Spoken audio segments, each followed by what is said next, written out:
guys, welcome to another episode of TFL Top 5. And as always, you've got me and my man, Nathan. And Nathan, what are we doing today? We're doing the top 5 Craigslist unicorns. Unicorns? What's a unicorn? All right, well, this is a car that's really rare but precious to certain collectors. And we found a whole bunch of them on Craigslist. And the reason we're using Craigslist is it's something that all of you guys can easily access, and it's free. So these cars are for sale right now, or at least as of the taping of this video. That's right. On Craigslist. So why don't you start with number 5? Number 5 is a really trippy car. It is a 1972 Citroen Sm. Now check this out. All right, it is a French car, Citroen, right? But the SM, well, it's a Maserati engine. It has a 2.7 liter Maserati V6. Big surprise, it doesn't run. But according to the owner, the engine does spin. So it's worth $6,000. So the Citroen SM, I know a lot about, and it's really the punchline to a bad European joke, Nathan. What do you get when you combine French design and Italian reliability? Something that doesn't start a few years exactly. later. Yeah. And the reason these cars are way cool is because they were way ahead of their time. At the time, yes. So the Citroen SM, of course, was designed after the iconic DS, yes, which was this beautiful, way ahead of its time car that had a Hemi. It had a magnetic, I think it was hydraulic ride. It had this really crazy way of actually, it was front wheel drive. And so they wanted to update it, and so they wanted to do a moonshot. So they got together with an Italian Maserati, yeah.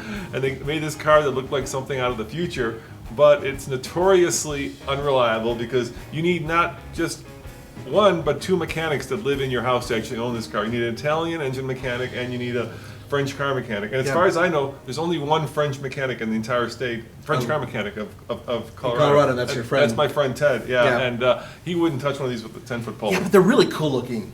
I mean, I seriously, and I thought about it, but then I've had a little experience with Maseratis, and yeah, back then, not a great idea. Let's move on to the next because one. You'll always see them, they also have hydraulic suspension, so you'll always see them like almost like at the ground because it fails right away, right? Right, yeah. And then you've got this engine that doesn't run, and then if you could get it running, you're going to get yourself upside down in the thing. I'm sorry, I'm going on to the next one. Okay, 1975 Mazda Rotary pickup. Now, for those of you who don't know, the RX-7 wasn't the only RX vehicle that Mazda built with a rotary engine. Way back in the day, they had the RX-3, which is a cool little coupe that had the rotary engine, and they had the rotary pickup. And it was a slick, fast, fun truck that was almost useless as a day-to-day driver hauling goods, but it was a lot of fun to drive. It was actually a different platform than the regular Mazda pickup of the same day. So it was a really unique vehicle. This one doesn't run either, but it's only $8,000, and they're extremely rare, and a lot of collectors who like rotaries love trucks like this. Yeah, back in the day when trucks were still developing into the different categories that we have today, Mazda decided that rotary was the way to go. And what's the problem with that, of course? Rotary engines, they're not as... but they have no torque. Well, what does the truck need? Yeah, I know. There's no torque. They're really not that efficient. They're not that reliable. And they leak oil. They eat oil, that's for sure. But they're really small and they're very lightweight. And if you can get one to spit out some power, you can actually get a really good racing engine out of them. But I digress. Let's go on to number 3, which is one of my favorite cars ever. But I will not buy it. I'm sure my wife's watching this. It's a 1990 Lotus Esprit Turbo. It's amongst the last of the Lotus Esprit Turbos before they went to a V8. And this one's for $35,000. So for the price of a Honda Accord well-equipped V6 that's new, you could buy a supercar. I hate to say this, but I was actually around when that car first came out. Yeah. And it was a supercar, right? James Bond, of course. Yeah. It looked badass. Yeah. And it was completely unreliable.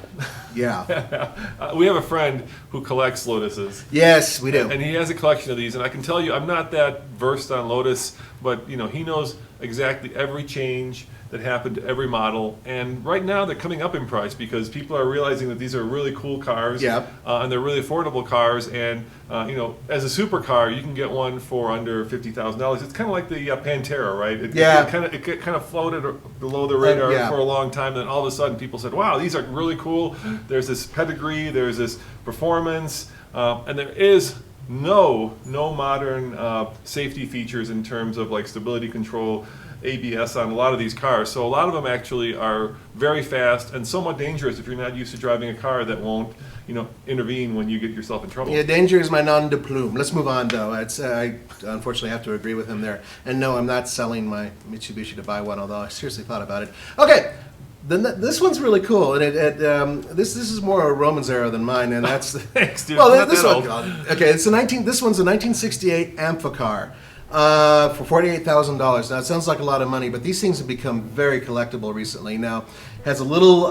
This is an amphibious vehicle that is, frankly, built to be a car and a boat. It's not good at either, but it's usable, and it has a Triumph Herald engine, a little four-cylinder, and not fast at all. But the thing is that they have so much character. I mean, they really do. So $48,000 is a lot of money, but according to the ad, it's in really good condition. Yeah, the empty car, is a car that any serious car collector is always dreaming about because it talks to that inner 12-year-old in all of us, right? A car that can do both road and, you can drive it into a lake. You can drive it into a river and putt around. It has a lot of issues. It's not very reliable because the engine's not that grand, and they tend to rust a lot because, of course, water gets inside the body of the car if you take them into because they have a sump pump, right? It's got all the stuff that a boat has. Yeah. And modern boats are fiberglass for the most part, and these are not. These are metal. And so you got to really be careful because a lot of owners have used,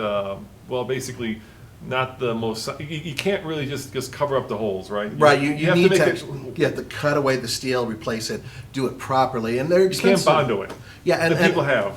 Yes, they have, and there's not like a part store around to really readily get these components. However, it's crazy this one's supposed to be in great shape. It comes with life preservers, which means our buddy Admiral Andre might be selling his truck and car and child or children and buy one of these things, which would be great because a hammer and sickle on one of these would look awesome. I think it's one of those cars, Nathan, and I've never owned one, of course, but I think it's one of those cars that you long for, and then after you have it for a couple of years, you're like, okay, been there, done that, done, pass it on to somebody else. All right, go for it. Yeah, okay. So let's move to number one, and that is a 1972 Saab Sonnet 3, and this one's for $12,500.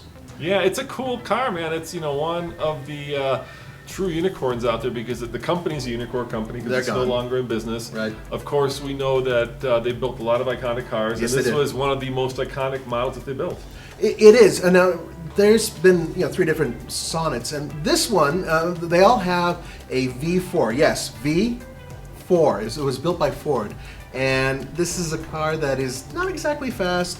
No, they handled okay. Really, really skinny tires, but they were really unusual, just bizarre-looking cars. And this one is a really nice example. I mean, it looks absolutely brand new. And so for the price, you're basically buying a collector's car that you could almost immediately take and put into the show circuit. Or good point. I mean, that's a really cheap price for a car that really, frankly, is very difficult to find. And unlike a Lotus, it won't be that expensive to fix, right? It's still, the parts are still. Well, V4 is maybe not. But you know what I mean? It's a Saab, right? Yeah. Yeah. It's not a Lotus, and so you're not paying Lotus or Porsche prices. And Saab mechanics are around because they sold a lot of cars, and so yeah, it's a cool car. It's always going to be one of these quirky kind of cars, and if you want a collectible car for $12,500. Wow, what a great way to go. Yeah, if it's as good as it looks, man, it'd be awesome. Of course, that's the whole thing about Craigslist. Go and drive the car. It may look really good in pictures, but until you drive it, you'll never know. Let's go to our bonus. We love doing a bonus, and this one actually comes from Tommy, our Jeep freak. Yeah, Tommy loves Jeeps, and he knows all things Jeep, and he found this 63, good year, CJ6. And what makes that an unusual CJ is that it's really the beginning of the Unlimited, right? It's the first long wheelbase CJ, even before the LJ. So this was like a long, almost station wagon like Jeep, but it was a real Jeep. It was a CJ. Right. And this is also really, I mean, how often do you hear CJ6? I hear a 5, I hear 7. But 6 is something that I rarely hear. So a lot of guys out there who are into Jeeps would find something like this kind of cool. The one that we found is, $7,500? It was a Willys, too. There's a Willys, and it's supposed to be a decent runner. So if you look at it too hard, it will, of course, tip over. So don't stare at it. Yeah, if you sneeze on it, it will rust and something will fall off. But parts are super cheap. Yeah. And Dude, it's a Jeep. It's a Jeep thing, man. You could take it, you could take it off-road. You could drive it every day. And as long as, you don't look at it too hard, you'll be safe. Astound your friends. Wow, your audience. Well, thanks for watching, guys. I wanted to show you this. It's our new book, TFL Truck Nuts, that Kent and Andre wrote together. If you're in the market for a truck, this is a great guide. Yep. All you have to do is click right here, and we will actually send you to a link where you can buy it. You can buy it on Amazon. Nathan, you wrote a chapter in here. Yeah, I did. I pretty much the end of it, and it was just a funny antidote. So enjoy it in good taste. But hey, this is actually a really good book for those people who are not that well versed in trucks as well. So highly recommended. As always, this is Roman and Nathan saying thanks for watching, and check out tflcar.com for more news, views, and real world reviews. Ciao.